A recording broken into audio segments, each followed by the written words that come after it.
Vamos resolver as questões da prova do concurso de professor da Prefeitura de Maricá, realizada em 2024. Este é o cargo de docente de nível 1. A prova de língua portuguesa teve 10 questões, comum a todos os cargos, a todas as especialidades, com exceção para o cargo de língua portuguesa. E no lugar das 10 de português vieram 10 de literatura. O texto inicial traz o título Quilombos de Maricá. Pode ler o texto na própria prova em PDF ou pode ler enquanto eu passo aqui no vídeo. A primeira questão é uma questão de semântica e de entendimento de uma questão linguística e cultural e ideológica. Número 1. De acordo com o sentido expresso pelo texto, a preferência pela palavra escravizados no lugar de escravos, como no início do século XIX, escravizados fugitivos organizaram um quilombo nas matas da região. Ao você ler o texto, você vai perceber que o texto utiliza a palavra escravizados no lugar da palavra escravos. Letra A. Substitui o termo escravos em função do estilo do texto, evitando repeti-lo desnecessariamente. Bem, a palavra escravos não foi utilizada no texto, logo não há uma repetição.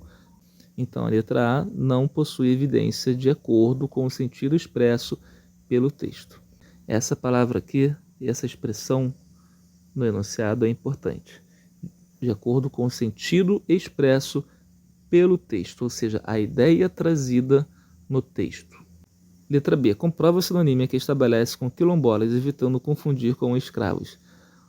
Em todo momento, a palavra escravizado é trazida no mesmo sentido, na mesma ideia, no mesmo contexto em que é utilizada a palavra quilombola no texto. Se tratam da mesma pessoa. E não está diferenciando escravizado de escravos ou quilombola de escravo. O texto também não traz evidência para essa diferenciação. Letra C. Indica unicamente os escravos trazidos da África, evitando referir aqueles nascidos no Brasil. O texto também não traz evidência para afirmar que a palavra escravizado está sendo utilizado para os escravos vindos da África. Letra D. Pretende apontar apenas para os escravos fugitivos. Assim como a letra C, o texto não traz evidência, não traz contexto, não traz ideia de uma diferenciação entre escravos fugitivos e aqueles bem ambientados. Não traz essa expressão, não traz em nenhum momento essa ideia. Letra E. Reduz a escravidão a uma condição imposta, evitando tomá-la como característica inata aos negros. Essa aqui é a resposta correta, tendo em vista a ideia apresentada pelo texto. É uma questão que é semântica e ideológica. Por quê?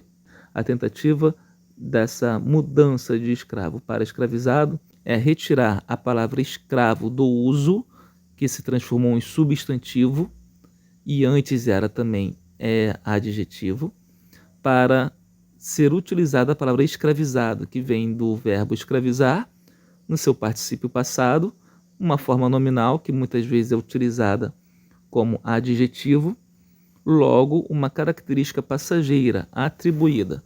Ele foi forçado a ser escravizado, ele não nasceu escravo. O negro não é escravo, ele foi escravizado. Porém, essa ideia, essa mudança semântica, essa tentativa de mudança semântica, ela é paliativa, visto que a língua muda.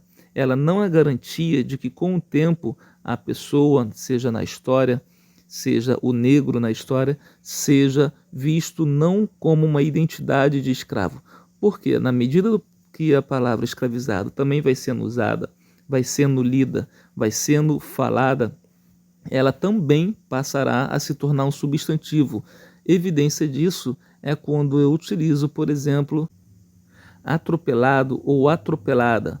São palavras que vêm de verbo, aleijar, atropelar, em que a pessoa originalmente, em sua natureza, ela não era aleijada, ela não nasceu aleijada, ela não nasceu atropelada, mas por algum contexto ela sofreu essa ação e com o tempo o contexto social e cultural passou a usar essa condição passageira dela, transitória, adquirida para um substantivo que a identificasse.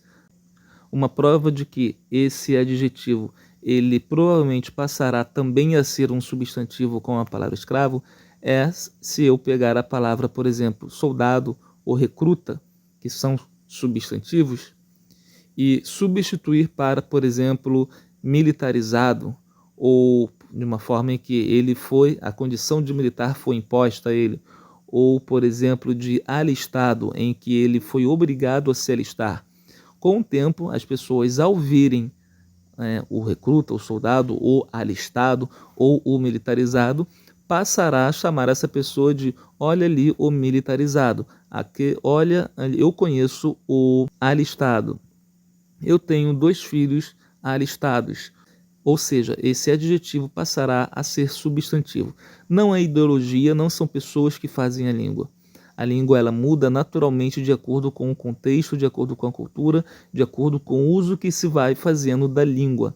Então, por mais que grupos, seja grupo A, grupo B, grupo C, tentem mudar a língua com uma ideia inicial, essa ideia inicial não é garantia de ser concretizada, ser perpetuada. Não estou dizendo que não é válida, não estou dizendo que não se tem que combater o racismo, se combater uma visão negativa. Porém, a mudança forçada na língua, ela se prova no decorrer dos estudos da ciência linguística, do estudo diacrônico da língua, que ela é ineficaz. A língua ela é viva, ela muda naturalmente de acordo com o seu uso e não de acordo com o que o grupo A, grupo B ou grupo C querem que ela se transforme. Vejo você na questão número 2.